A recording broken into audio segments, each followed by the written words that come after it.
Bienvenidos a Economía en Breve. No puedo comenzar este programa de otra forma que no sea señalando los muy preocupantes acontecimientos de esta semana en el entorno político nacional. Primero, en una noticia que me parece muy positiva, la Suprema Corte de Justicia de la Nación invalidó el acuerdo que consideraba las obras de infraestructura como temas de seguridad nacional, explicando que este es un acto administrativo que viola la Constitución, especialmente el carácter autónomo que tiene el INAI, el Instituto Nacional de Acceso a la Información Pública. El voto de la Corte fue de 8 votos a favor y los ya conocidos votos en contra de los aliados de López Obrador. Muy bien por la Corte, que está manteniendo el orden constitucional a pesar de las fuertes presiones a las que están siendo sometidos los ministros. Noto además cada vez más cohesión en el grupo de 8 ministros que están actuando a favor del orden constitucional, lo que pone en perspectiva que muchas de las controversias pendientes serán resueltas en los próximos meses. La respuesta del presidente y sus aliados no se hizo esperar. En una demostración altamente preocupante y bizarra, un grupo de morenistas encabezados por el gobernador del estado de Veracruz, Cuitláhuac García, se plantaron frente a la Corte con féretros a los que pusieron fotos de los ministros que han rebotado las iniciativas inconstitucionales obradoristas. Adicionalmente, justo después de la resolución de la Corte, López Obrador publicó otro decreto que algún connotado abogado señala que es un simple acuerdo porque los decretos tienen que ser aprobados por el Congreso para declarar el Tren Maya y otros proyectos que están haciendo como temas nuevamente de seguridad nacional. Y esto ocurre al tiempo que se dio a conocer en los medios la compra que hizo el secretario de la Defensa de un lujoso departamento que apesta a conflicto de interés, por decir lo menos. Pero eso no fue todo. Lo más alarmante fue que López Obrador mandó a los marinos a ocupar instalaciones de la empresa Ferrosur, que es parte de Grupo México y propiedad del connotado empresario Germán Larrea, que está en el proceso de compra de Banamex. López Obrador publicó otro decreto por el que expropia parte de las vías de esa empresa, argumentando que para el funcionamiento eficaz de la plataforma logística, se refiere al Tren del Istmo, que es otro de sus proyectos, es imperativo tener el control de las vías. ¿Por qué es imperativo? Simplemente porque lo dice el presidente. Y no es que el gobierno no pueda en cualquier momento recurrir a su facultad de expropiación, pero tiene que ser de acuerdo con lo que dictan las leyes, con el pago de indemnización correspondiente y con una causa justificada del interés nacional. El verdadero problema que enfrentamos y que ojalá cada vez más ciudadanos se den cuenta es que México se está convirtiendo en el país de un solo hombre, ya que López Obrador es el que decide y juzga quién es pueblo y quién no, qué es de seguridad nacional, qué es justo, quiénes son corruptos y sobre todo si se siente con la facultad de juzgar si sigue o no la Constitución y las leyes. Cada vez son más las voces serias que encienden las alarmas para advertir que López Obrador está destruyendo los contrapesos institucionales para convertirse de facto en dictador, pero la mayor parte de la ciudadanía todavía no reacciona. Esto que pasó con Ferrosur es otro golpe más al ya maltrecho entorno de negocios y de inversión en el país, y ya veremos si los grandes empresarios ahora sí se dan cuenta del problema y del talante chavista de López Obrador, chavista del Chávez, que destruyó Venezuela. Ahora bien, estas acciones precipitadas me parece que reflejan también la desesperación del presidente porque se le está acabando el tiempo y las cosas no le están saliendo bien como él quiere. Tiene que dar cada vez más manotazos para sentirse en control. Me llamó la atención esta nota que menciona Porfirio Muñoz Ledo señalando el desmembramiento de Morena y que la sucesión ya rebasó a López Obrador. En fin, el entorno político seguirá intensificándose en las próximas semanas y meses y en cualquier momento puede convertirse en un factor que de verdad comience a afectar de forma más clara el desempeño de la economía.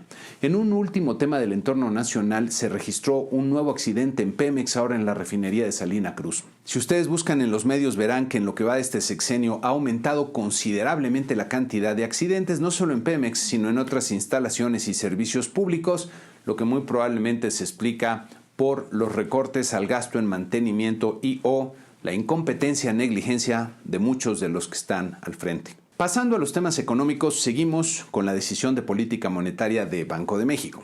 Tal como se anticipaba en los mercados, la Junta de Gobierno mantuvo sin cambio la tasa de interés en un nivel de 11.25%.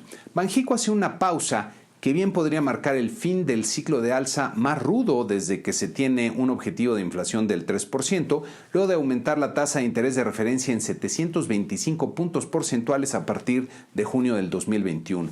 El comunicado deja ver además un voto unánime que para lograr la convergencia será necesario mantener la tasa de referencia en su nivel actual durante un periodo prolongado.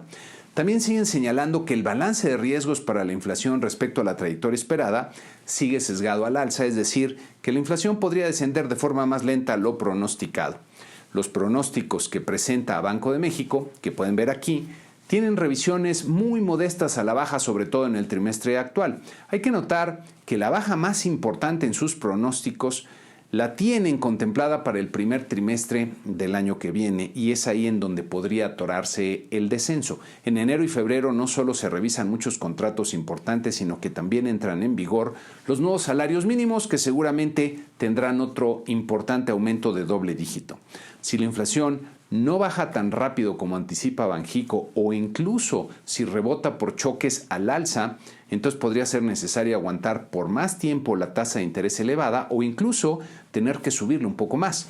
Luego de esta decisión diría que se abre un compás de espera para recoger información y evaluar cómo se van dando las cosas. Un reto importante para Banxico sería separarse demasiado de lo que haga la Reserva Federal, es decir, que si la Reserva Federal sigue subiendo sus tasas de interés y Banxico no retoma los incrementos en su tasa, entonces podría acumularse presión sobre el tipo de cambio y eventualmente complicarse la lucha contra la inflación. Aquí les he platicado que la inflación es una plaga difícil de controlar y a pesar de que está bajando, sigue en niveles elevados, por lo que no hay que cantar victoria ni dar por terminado todavía el ciclo de alza en las tasas. Lo que parece claro es que, como lo he venido comentando tiempo atrás, las tasas pues no comenzarán su descenso en el 2023 y podría ser hasta bien entrado el 2024 cuando esto ocurra. Por otro lado, el INEGI dio a conocer su indicador oportuno, que recordemos es una estimación del indicador global de la actividad económica. Para el mes de marzo se estima una caída de 0.1%, pero para abril se tendría un repunte de 0.4% que podría considerarse bastante fuerte. Como siempre hay que notar el amplio margen de la estimación que va desde una contracción de 0.5% hasta un crecimiento muy sólido de 1.3%. Para la industria de los servicios se estiman tasas de crecimiento importantes y muy parecidas entre sí de 0.5 y 0.4%. De confirmarse estas estimaciones estaría teniendo un muy buen inicio del segundo trimestre del año. Por otro lado, el INEGI publicó las cifras de ventas al por menor del mes de abril, que no crecieron nada respecto a marzo en sus cifras desestacionalizadas. Como puede verse en la gráfica, a pesar del ligero tropiezo, las ventas continúan en una tendencia ascendente, aunque hay que notar que este mal dato es otro inicio de debilidad que se suma a los malos resultados de asegurados en el IMSS y de producción industrial del mes de abril. Por cierto, si este programa te gusta, dale like, compártelo y dale clic a suscribirte en YouTube. Y si el programa te sirve, suscríbete a nuestro servicio en www.economiaenbreve.com para que tengas de forma oportuna la opinión experimentada y 100% independiente de tu seguro servidor y amigo, servicio que incluye beneficios adicionales al programa. Pasando a Estados Unidos, tuvimos una semana de vaivenes en el tema de las negociaciones entre la administración Biden y los congresistas republicanos para llegar a un acuerdo y subir el techo de endeudamiento del gobierno federal antes que se termine el dinero del Tesoro y se presente un incumplimiento de consecuencias catastróficas para los mercados financieros y la economía. A mediados de la semana se generaron expectativas positivas de un pronto acuerdo, pero el viernes se diluyeron ante la salida de los representantes republicanos que se quejaron que los oficiales de la Casa Blanca simplemente no eran razonables. Con esto se abre una pausa mientras el tiempo sigue corriendo y nos acercamos peligrosamente al incumplimiento. El lunes se retomarán las negociaciones. Además hay que tener presente que aunque se llegue a un acuerdo y se evite el incumplimiento, habrá consecuencias importantes para los mercados financieros. En esta gráfica pueden ver la evolución del déficit fiscal en los últimos años con la notable expansión del 2020 y 2021 por los estímulos implementados por la pandemia y con una tendencia ascendente de mediados del año pasado a la fecha.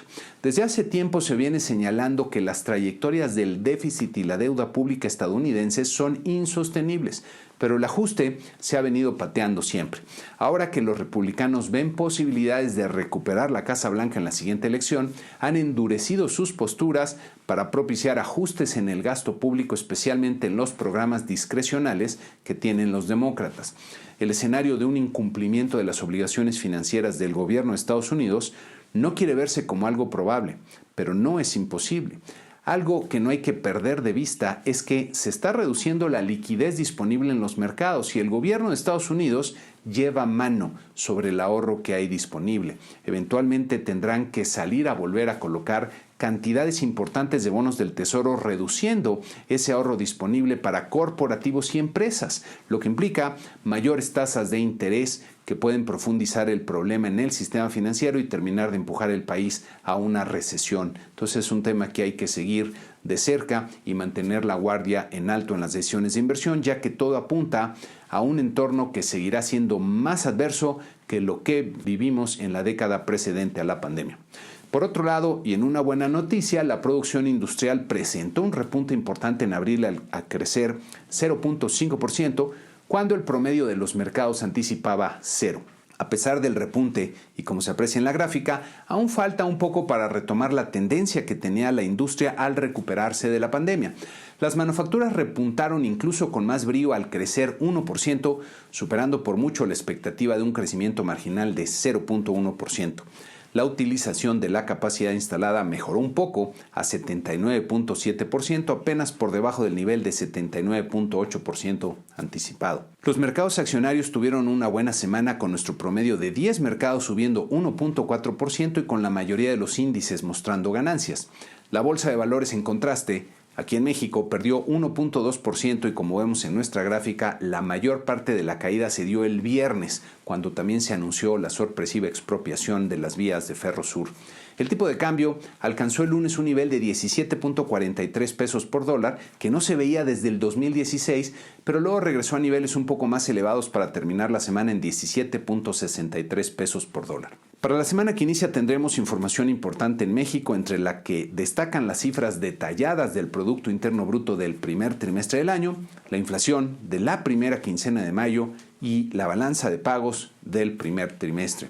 En Estados Unidos habrá que ver cómo van las negociaciones presupuestales para ver si ya se alcanza por fin un acuerdo para evitar el incumplimiento y para ver qué implicaciones tendrá este acuerdo en función de los recortes al gasto que se acuerden y se aprueben. También tendremos las minutas de la última decisión de política monetaria, las cifras revisadas del PIB del primer trimestre y el reporte de ingreso y gasto personal que, recordemos, contiene el principal indicador de inflación para la Reserva Federal. Esta semana retomamos la sección Adam Smith para hablar de temas económicos que por lo visto hace mucha falta aquí en el país. Ahora vamos a retomar gran parte de lo que decía Adam Smith en su libro de La riqueza de las naciones, que en buena medida contribuyó a crear el mundo actual. Y aunque lo voy a hacer de forma no exacta y haciendo una interpretación libre y resumida al extremo, la riqueza de un país se explica por los recursos que tiene, como por ejemplo sus bosques para extraer madera, sus tierras para cultivar, sus yacimientos minerales o petroleros para explotar, pero sobre todo por la forma en que sus habitantes interactúan entre sí para producir los bienes y servicios con lo que se satisfacen sus necesidades y deseos. Smith da mucho énfasis a la división del trabajo, que es el fundamento principal de la productividad y la riqueza. En la medida en que las personas se dividen mejor las diferentes tareas necesarias para producir, el país generará más riqueza. Si nos preguntamos, por ejemplo, quiénes son los que deberían encargarse de producir algo en particular, no es difícil ver que la mejor respuesta es aquellas personas que lo hagan mejor, que usualmente son las que tienen más experiencia y conocimiento especializado sobre el tema y por eso pueden producir utilizando la menor cantidad de recursos, es decir, son los más productivos. Dividirse el trabajo implica cooperación entre las personas y diría que básicamente hay dos formas de obtener la cooperación, de forma voluntaria o de forma forzada. El sentido común, pero sobre todo la experiencia histórica, nos muestra que la cooperación forzada no es la que conduce a la mayor productividad y prosperidad. Es mucho mejor lograr la cooperación voluntaria entre las personas y lo que encuentra Smith es que esta forma de cooperación se obtiene en una economía de mercado. Ojalá que en México acabemos de entender pronto esta lección porque estamos atorados en discusiones ideológicas que pierden de vista el fondo del asunto y estamos caminando en sentido contrario a la prosperidad, lo que muy pronto nos va a cobrar una factura elevada si no corregimos el rumbo.